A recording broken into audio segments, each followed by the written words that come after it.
welcome back to the EV Geek podcast.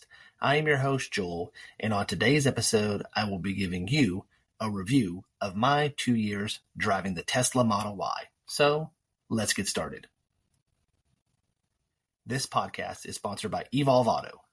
Evolve Auto is one of the South's exclusive EV dealerships, specializing in pre-owned Teslas. Evolve Auto ships to all 48 contiguous states and offers superb customer service and financing. They also offer extended warranty options for all vehicle types. Check out their entire inventory at evolveauto.com. Evolve Auto, connecting smart people with smart cars. All right, so let's get started today.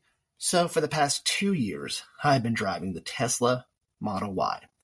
Mine is the 2020 version, dual motor gray with the white interior. I must say I love the white interior. Pain to keep clean, but I love it. I bought the car from our sponsor Evolve Auto in spring of 2022 with about 22,000 miles after trading in my 2021 Model 3. I am now 2 years into my ownership of this car, and I thought I'd go over those 2 years with you. I'm going to focus on several areas when talking about this vehicle. First, we're going to look at daily driving, then road tripping. We will then discuss maintenance costs and repairs, and finish with overall pros and cons of the vehicle.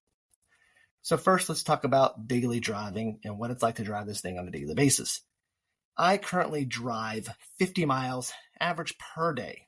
So on a full charge, right now I'm getting about 285 to 290 miles of range. So I have noticed some battery degradation over the past 2 years. I think on my last check, we're right around 7 or 8%. It's leveled out.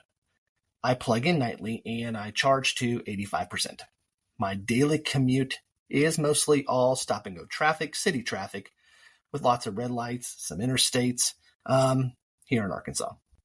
I do have full self-driving on this car, and in my opinion, it is pretty solid for me and my daily driving. Most of my time is on 4-lane roads, stop and go traffic, and for me, FSD has worked great. There are still occasions I have to intervene and take over, but I have noticed since the latest FSD updates, it is much better and more intuitive. Something that is still present when driving with FSD is that you still have that sudden braking. Like when you come up to a car, it will brake suddenly. I have noticed that. I do have several roundabouts on my drive, and FSD does handle those flawlessly. So for daily driving, I do not think that there is a better electric vehicle out there. Personally, I love it. I would not drive anything else, but it is awesome. The car does have plenty of range for what I drive on a daily basis, and even if I do forget to plug in, I can still have plenty of charge to get me through the next day. The seats are very comfortable, considering I do sit in them for about an hour to an hour and a half every morning, dropping kids off and getting to work. Sound system rocks. Love listening to Apple Podcasts or Apple Music. Love listening to this podcast in my car on Apple Podcasts. I do run into issues where Apple Music sometimes might not connect. Usually right after 3 or 4 attempts, I can get it up and running. I do suggest in the summertime keeping a sunshade installed on the glass roof. The car does get warm in the summertime when traveling.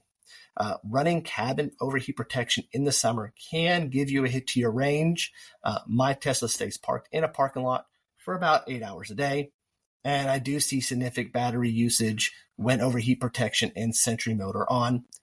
There are no cold seats, so the seats can get quite warm in the summertime. Also, there are several times I will get out of the car in the summertime after driving, and I will notice I do have a lot of that back sweat on me, which is not fun. The auto heated seats, though, work great in the wintertime and can help moderate the cabin temperature, so the heat doesn't have to run as much, and that can help you with your range. The car does have the heat pump model, which does help with efficiency in the wintertime. In fact, sometimes those seats can get a little too warm and you got to turn them down. Now, the one area I think Tesla needs to improve on with daily driving, in fact, overall driving, is ride quality. I think Tesla can make the most improvements in this area. If you're driving down a road that has lots of potholes or uneven pavement, which is common here in the South and common here in Arkansas, it's going to be a rough drive in the Model Y. On my 2020 version, the suspension is stiff. I would have to say, comparing this electric vehicle to almost all the other electric vehicles, they all rank better in ride quality. I do have the larger 20-inch rims, so that could play a part in it. I'm not sure, but I still don't. I've driven other ones, and it's just not a good ride quality. I have not driven some of the newer ones. So if you have a newer Model Y and like a 2023 or 2024, please feel free to share your observation of the ride quality in the comments below. Would love to hear them. Next up is road tripping. So to put it in context, our family does a road trip about a big one once a year. In the summer, we drive to South Carolina. It's 12 hours, and we stop about halfway in Birmingham the first day. We also take several other trips: Dallas, Austin, Nashville, Memphis, things like that. Short one-day road trips. I would say for road tripping, this is an awesome car. It's roomy, it's comfortable. My two kids sit in the back, no issues. One's 15, one is 10. My wife's up front, no problems there. Plenty of cargo room, plenty of storage room. So road tripping, comfort-wise, is great. Charging is also great. And we all know Tesla ranks the best when it comes to charging. Nice thing is you just put in your address, put where you're going, your destination. It tells you where to go, where you need to stop, how long you need to stop, and things like that. Most of my stops are, anywhere from about 20 to 30 minutes when we travel, which is fine for me. We get out as a family. Actually, we go eat, go to the bathroom, walk around, things like that. So the charging stops are not a problem for me. FSD driving is great on local trips. Not local trips, on road tripping. And it's awesome. Sometimes you forget it's turned on. It's like cruise control on crack. It's awesome. It can have, I would say the navigation is great, but it can have some improvements in real world traffic. I still like to keep Waze on my phone.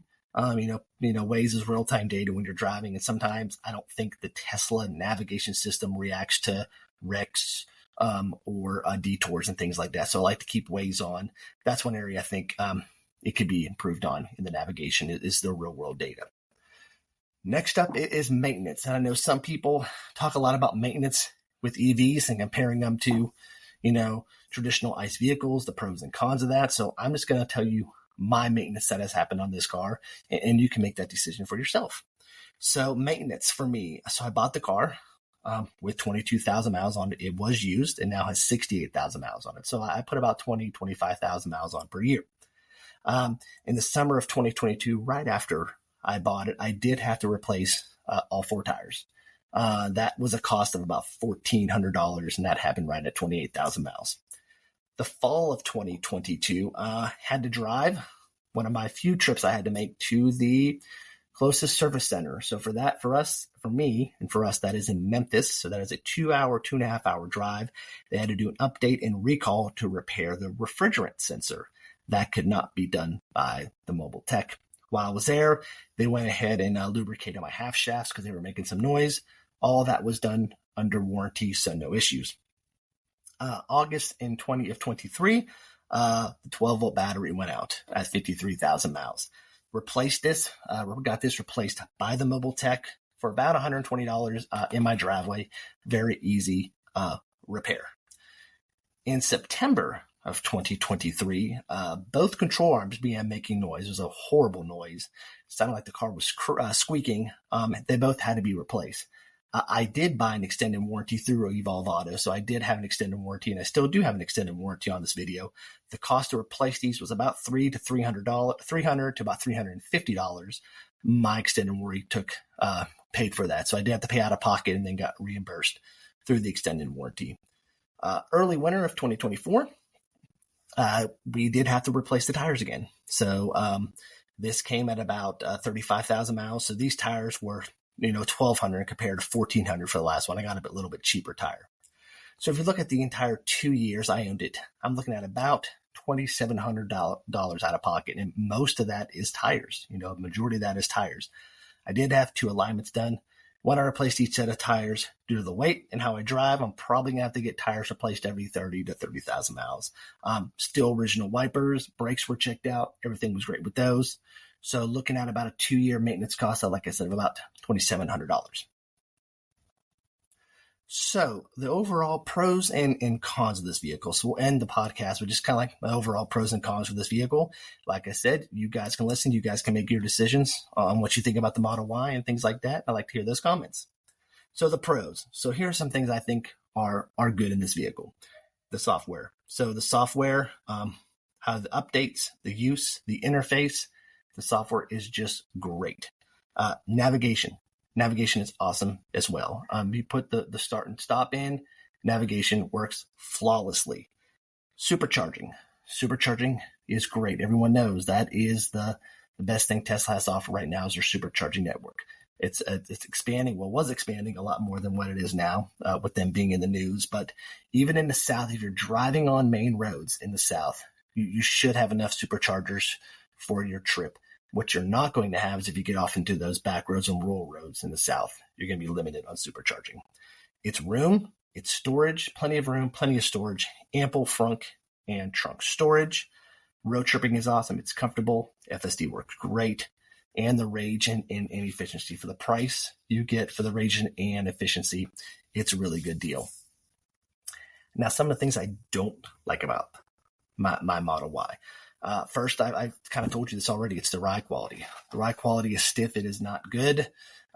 Tesla needs to work on their suspension. And for the Model Y, I haven't driven the Model 3. I'd be interested to see how that suspension compares. I have driven the Model S.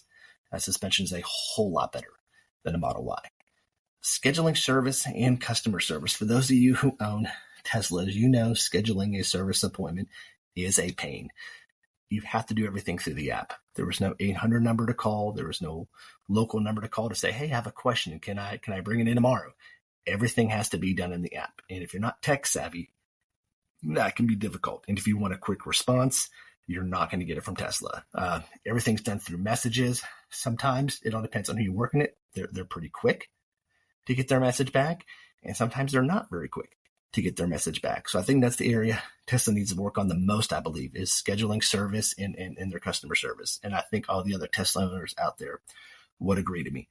I haven't been impressed with the paint quality on the car. The paint seemed a little soft. Scratch is easy. Build quality. There are some issues with build quality. You think with spending a lot of money on an electric vehicle, spending a lot of money on an electric vehicle, you would have better build quality. But there's a lot of rattling in my car. There was a lot of rattling in my car. I've had to replace just some things, just push some plastic pieces back in and things like that. I've seen in other cars that have been around where some of the plastic trim falls off, the clips break off. So some of that, I think that build quality still needs to be improved on.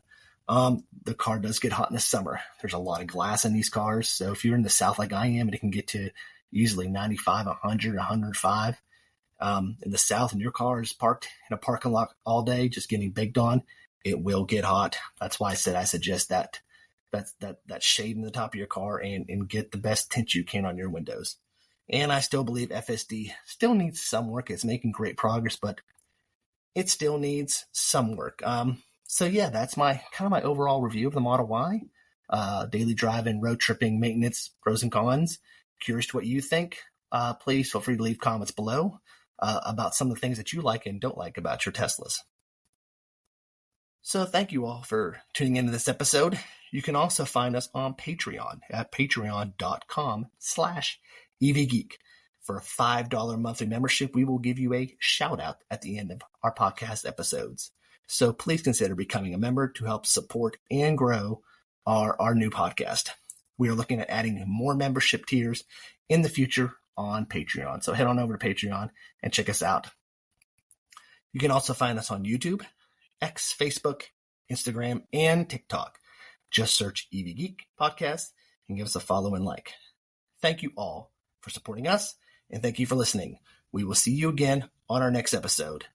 So long, everyone.